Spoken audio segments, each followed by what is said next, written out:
किसी ने सही कहा है कि आवाज़ ऊंची हो तो कुछ लोग सुनते हैं, लेकिन अगर बात ऊंची हो तो बहुत सारे लोग सुनते हैं। नमस्कार दोस्तों, कथा सागर बैरमन यूट्यूब चैनल में आपका दिल से स्वागत है। एक छोटी सी कहानी। यह कहानी एक लड़के की है। 24 साल का लड़का जो सेठ के यहाँ पर नौकरी करता था। उसके माँ बाप इस दुनिया में नहीं थे। जिंदगी बड़े परेशानी में चल रही थी। वह जाता था, रोजाना पैसे कमा करके घर लाता था, खाना बनाता था, खाता था और सो जाता था। एक दिन उसने देखा कि एक बूढ़ा फकीर अपनी पीठ पर 3 ठेले लेकर एक शहर से दूसरे शहर की ओर जा रहा था। वह काफ़ी बूढ़े भी थे और काफ़ी देर से वह यूं ही सफ़र कर रहे थे और आखिरकार कुछ दूर और सफ़र करने के बाद वह चलते चलते थक कर एक पेड़ के नीचे बैठ गए। तभी उनकी नज़र एक नौजवान युवक पर पड़ी जो इस रास्ते से जा रहा था और वह भी उसी दिशा में जा रहा था जिस दिशा में उस बूढ़े फकीर को जाना था। तभी वह लड़का उन बूढ़े फकीर के पास से होकर गुजरा। इस पर वह फकीर उस लड़के से कहते हैं, सुनो बेटा, क्या तुम मेरी थोड़ी सी मदद कर सकते हो? यह ठेला बहुत भारी है और मैं बूढ़ा हो चुका हूँ। मैं ज़्यादा समय तक इनका बोझ नहीं उठा सकता और मैं बहुत थक चुका हूँ। तो क्यों न तुम मेरे एक ठेले को ले लो और मुझे उस दूसरे गांव तक पहुंचा दो। इसके बदले में मैं तुम्हें 3 स्वर्ण मुद्राएं दूंगा। वह लड़का उस फकीर की सारी बातें सुनता है और उन फकीर से कहता है, कोई बात नहीं बाबा, मैं आपकी मदद करने के लिए तैयार हूँ। कहिए आपको कहाँ जाना है? ऐसा कहकर उस लड़के ने उन फकीर का एक ठेला उठा लिया और अपने कंधे पर ले लिया। तभी उस जवान लड़के को यह एहसास हुआ कि ठेला तो सचमुच बहुत भारी है। वह लड़का और फकीर दोनों रास्ते में आगे की ओर बढ़ चले। कुछ दूर आगे चलने के बाद देखते ही देखते वह गांव खत्म होने लगा और अब एक सुनसान रास्ता आगे की ओर जा रहा था। वह दोनों अपने मार्ग में मस्त होकर आगे की ओर बढ़ रहे थे।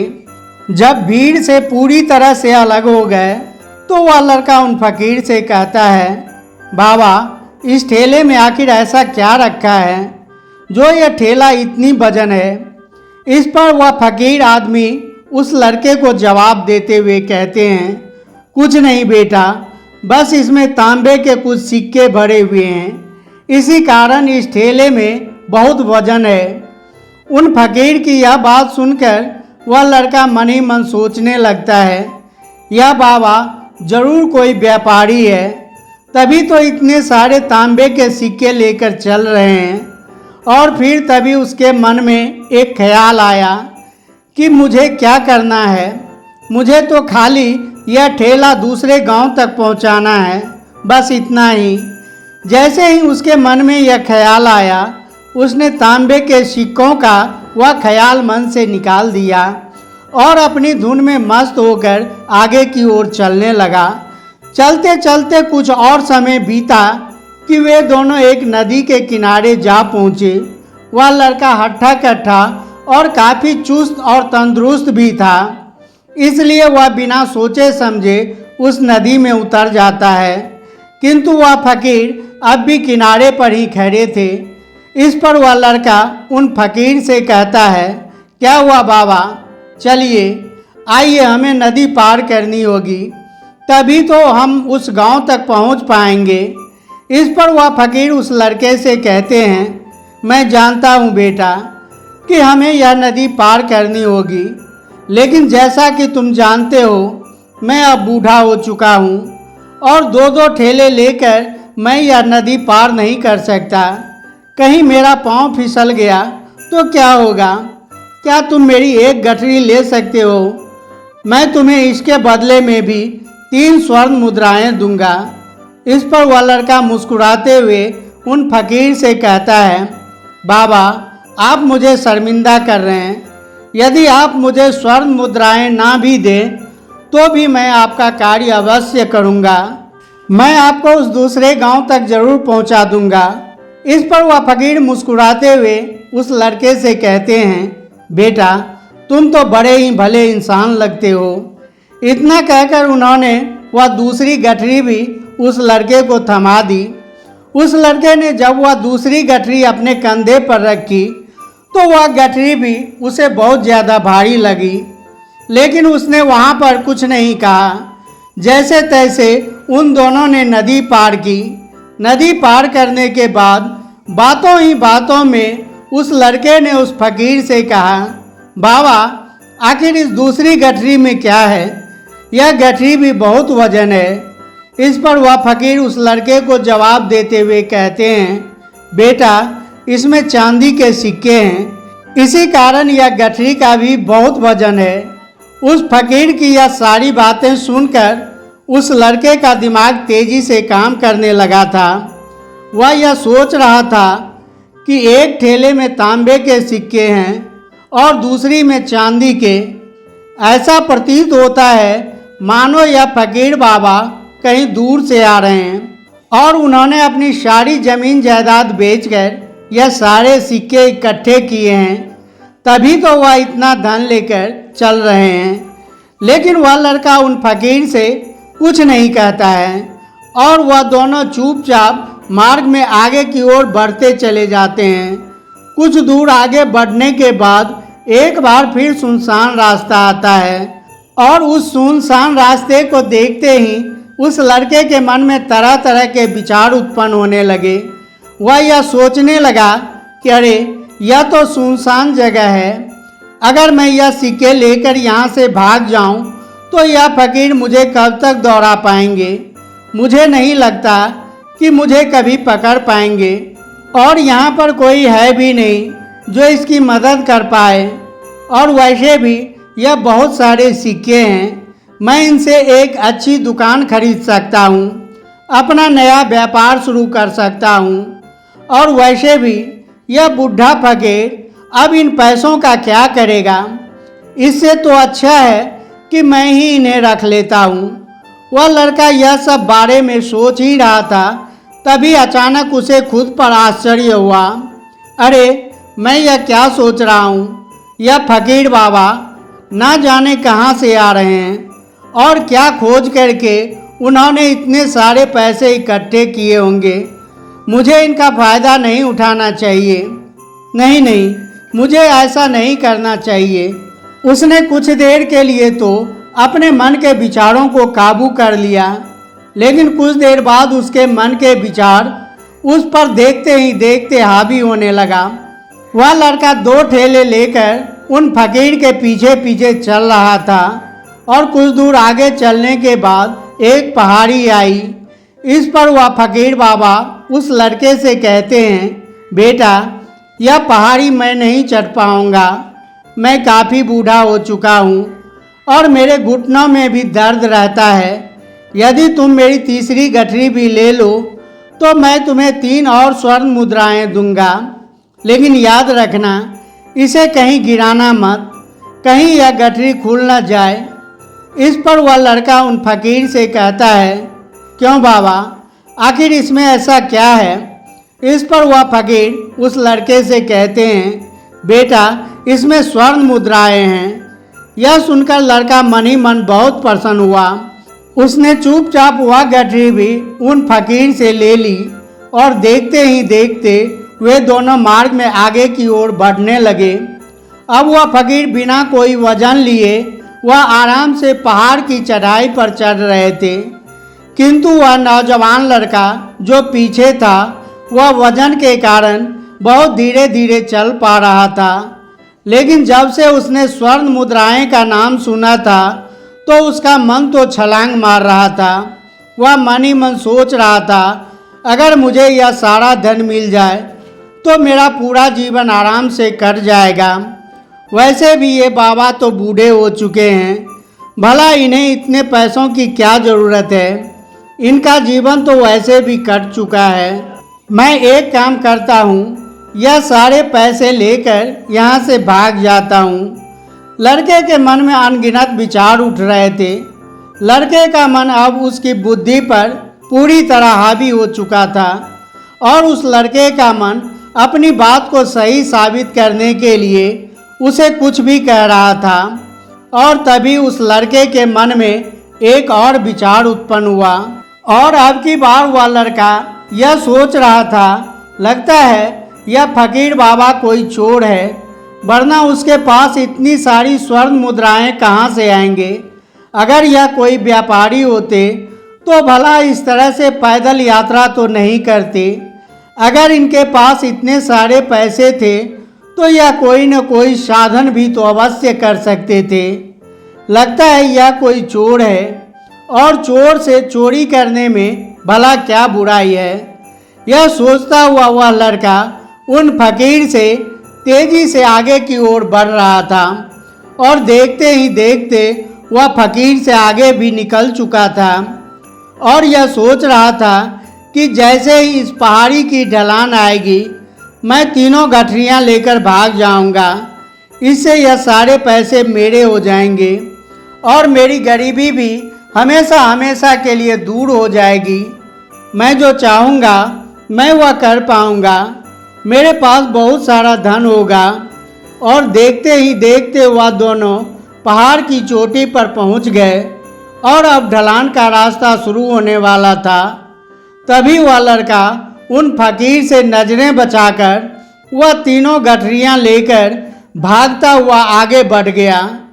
अब उसे अपना शरीर बहुत हल्का महसूस हो रहा था, मानो उसे उन तीनों ठेलों का वजन तक न मालूम पड़ रहा हो। काफ़ी दूर दौड़ते दौड़ते किसी तरह वह अपने आप को बचते बचाते अपने घर पहुंचा। उसके खुशी का कोई ठिकाना नहीं था। उसने सोचा, क्यों न मैं जल्दी जल्दी इन गठरियों में से वह सारे पैसे निकाल लूं। यह सोचकर जब उसने गठरियां खोली तो पहले गठरी में उसे लोहे से जंग भरे हुए सिक्के मिले। यह देखकर उसे यकीन नहीं हुआ। इस पर उसने फटाफट दूसरी गठरी भी खोल डाली और उसमें भी लोहे के जंग लगे हुए सिक्के ही निकले। यह सब देखकर वह लड़का बड़ा हैरान था, आखिर यह सब क्या हो रहा है। उन फकीर ने तो मुझसे और ही कुछ कहा था। अब उसने वह सोने वाली गठरी खोली, उसमें भी लोहे के जंग लगे हुए सिक्के ही निकले। यह देखकर वह लड़का बड़ा क्रोधित हुआ। उसने सोचा, उस फकीर ने मुझसे झूठ क्यों बोला। उन्होंने मुझसे ऐसा क्यों कहा कि एक में तांबे के सिक्के हैं, एक में चांदी के और तीसरे में स्वर्ण मुद्राएं हैं। वह यह सब सोच ही रहा था कि तभी उसकी नज़र उस थैले पर पड़ी जिसमें एक पत्र पड़ा हुआ था। उसने वह पत्र उठाया और उसे पढ़ने लगा। उस पत्र में लिखा था, यह पूरा नाटक ईमानदार व्यक्ति की खोज करने के लिए रचा गया है और मैं इस राज्य का राजा हूँ। मेरा कोई संतान नहीं है, इसलिए मैंने यह षड्यंत्र रचा है ताकि मैं अपने राज्य में किसी एक ऐसे ईमानदार व्यक्ति की खोज कर सकूं जो मेरे बाद इस राज्य का राजा बन सके और इस राज्य का भार संभाल सके। और इस राज्य का भार वही संभाल सकता है जो पूरी तरह से ईमानदार हो, जिसके मन में किसी प्रकार का कोई लालच ना हो। इतना पढ़ते ही वह लड़का जोर जोर से चिल्लाने लगा। वह सर पकड़कर बैठ गया। वह यह जानता था कि यदि वह अपने मन के विचारों पर काबू कर लेता तो उसका जीवन संभल सकता था, लेकिन वह अपने मन के विचारों पर काबू नहीं रख पाया। दोस्तों, महात्मा बुद्ध कहते हैं कि मन ही सब कुछ है। आप जो सोचते हैं वही बनते हैं। इसलिए आपका सबसे बड़ा दुश्मन भी आपको उतना नुकसान नहीं पहुंचा सकता है जितना कि आपके मन के या अनियंत्रित विचार पहुंचा सकते हैं। महात्मा बुद्ध कहते हैं, अपने भीतर ध्यान से देखो। हमारे भीतर जो विचार चल रहे हैं वही विचार शब्द बनते हैं और शब्द कर्म के रूप में प्रकट होते हैं। बार बार दोहराने पर काम बर्ताव में बदलता है और धीरे धीरे समय के साथ बर्ताव चरित्र में परिवर्तित हो जाता है और यही चरित्र हमारे भाग्य का निर्माण भी करती है। इसलिए हमें हमेशा अपने विचारों के प्रति सजग होना बहुत ही आवश्यक है। हमें जागरूक होना बहुत आवश्यक है।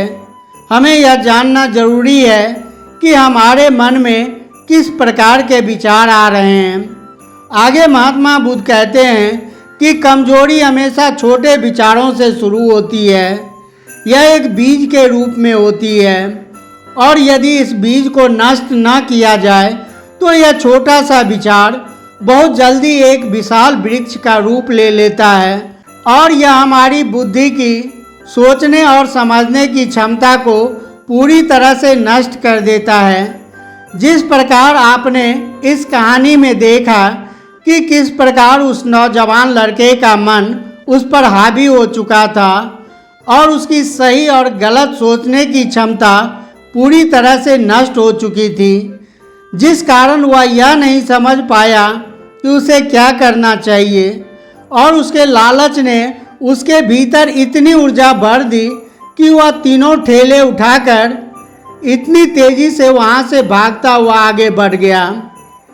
इसलिए जब आपके मन में पहली बार कोई गलत विचार उत्पन्न हो तभी उसे जड़ से उखाड़ देना चाहिए, अन्यथा वह विशाल वृक्ष का रूप ले लेगा और आपको किसी न किसी गलत राह पर वह धकेल ही देगा। आप चाहकर भी उसे रोक नहीं पाएंगे। लेकिन अब आपके मन में यह प्रश्न उठ रहा होगा कि हम भला अपने मन के विचारों को कैसे नियंत्रित करें। हमारा मन तो इतना चंचल है, इतना शक्तिशाली है कि वह हम पर हावी हो ही जाता है। हम चाहकर भी उस पर नियंत्रण नहीं कर पाते। तो इसके जवाब में महात्मा बुद्ध हमें दो बातें समझाते हैं। पहली बात, सही इरादा विकसित करो। कई बार आपने देखा होगा कि आपके मन में कुछ और होता है किंतु आप कहते कुछ और हैं, क्योंकि आपके मन के भीतर जो कुछ बसा है वही आपके मुंह से बाहर भी निकल रहा है। लेकिन जब हमसे वह गलती हो जाती है तो उसके बाद हमारा मस्तिष्क अच्छी तरह से काम करना शुरू कर देता है। हमारे सोचने और समझने की क्षमता एक बार फिर से जागृत हो जाती है और ऐसी अवस्था में हमें यह एहसास होता है कि हमसे गलती हो गई है और फिर हमारा मन दुखी हो जाता है। हमारा मन अफसोस से भर जाता है और इस भारीपन और दुख से बचने के लिए या सही इरादा विकसित करने के लिए महात्मा बुद्ध कहते हैं, इसके लिए जब भी आप कोई कार्य करने जा रहे हो तो सबसे पहले आपको यह खुद से पूछना चाहिए कि जो कुछ भी मैं करने जा रहा हूँ इसके पीछे मेरा इरादा क्या है। क्या मैं दूसरों को दुख पहुँचाना चाहता हूँ या दूसरों को नीचा दिखाने जा रहा हूँ या मुझे खुद को ऊपर उठना है। खुद से सवाल कीजिए, खुद को जागृत कीजिए। जब आप अपने इरादों के प्रति सचेत होने लगेंगे, जब आप विचारों के प्रति सजग होने लगेंगे, तभी आपके भीतर सकारात्मक ऊर्जा का प्रवाह होगा। तभी आप सकारात्मक इरादों से जुड़ने लगेंगे और आपके मन के भीतर बसी हुई वह नकारात्मक ऊर्जा और नकारात्मक इरादे दिन ब दिन कम होने लगेंगे। परंतु याद रहे, आपको यह काम रोज करना है और आपको यह हमेशा ध्यान रखना होगा कि आपको केवल अच्छा सोचना है। आपके इरादे हमेशा अच्छे होने चाहिए, तभी आप दुख और तकलीफ से बच सकते हैं। अन्यथा आप इसी तरह से दुख और तकलीफ़ों में घिरे ही रहेंगे और आप कभी भी इससे निकल नहीं पाएंगे। दूसरी बात, मन के प्रति सजगता विकसित करो, जिससे कि आपका मन देखते ही देखते शांत होगा और आपके मन के भीतर बसी हुई नकारात्मक ऊर्जा और नकारात्मक विचार खत्म होने लगेंगे और आप शांति की ओर आगे बढ़ेंगे। और आपको इसके लिए बस इतना ही करना है कि इस पल में जो कुछ भी हो रहा है आपकी आंखों के सामने, आपके भीतर जो कुछ भी जैसा भी चल रहा है बस उसे देखते रहना है। अपने मन के अच्छे बुरे विचार, अपनी भावनाएं, अपनी यादों पर बिना प्रतिक्रिया दिए उन्हें केवल देखते रहना है, जिससे आपके मन के सारे विचार देखते ही देखते खत्म होने लगेंगे। आपका मन खाली होने लगेगा और आप नकारात्मक विचारों से, नकारात्मक सोच से बच सकते हैं और आप इन दुखों और तकलीफ़ों से भी दूर रह सकते हैं। इसलिए महात्मा बुद्ध कहते हैं, जो स्वयं को देखता है वही सबसे बड़ा तपस्वी है। अर्थात जो अपने मन में चल रहे उन विचारों को बिना प्रतिक्रिया दिए हुए केवल देखता है और उन पर कोई भी प्रतिक्रिया नहीं करता, बस उन्हें देखता और समझता है, वास्तविकता में वही मन पर नियंत्रण भी कर सकता है और वही अपने जीवन में सुखी और खुशहाली के तौर पर जी भी सकता है। इसलिए यदि आप भी अपने जीवन को सुखी और खुशहाल बनाना चाहते हैं तो आपको सबसे पहले अपने मन पर नियंत्रण साधना ही होगा। अपने मन में उपजे गलत विचारों को खाली करना ही होगा। अपने मन के विचारों के प्रति आपको सजग होना ही होगा। तो दोस्तों, उम्मीद है कि आपने आज की इस वीडियो से ज़रूर कुछ ना कुछ सीखा होगा। आज का यह विचार आपको कैसा लगा, कमेंट के माध्यम से हमें ज़रूर बताने का कष्ट करेंगे। तो चलिए इस वीडियो को लाइक और अपने दोस्तों के साथ शेयर भी ज़रूर कीजिए और हमें ऐसे ही सपोर्ट करने के लिए चैनल को सब्सक्राइब और घंटी बटन को ज़रूर दबा दीजिएगा। तो चलिए फिर मिलते हैं अगले वीडियो में। तब तक के लिए अपना ख्याल रखिए। आप सभी दर्शक बंधुओं का बहुत बहुत धन्यवाद।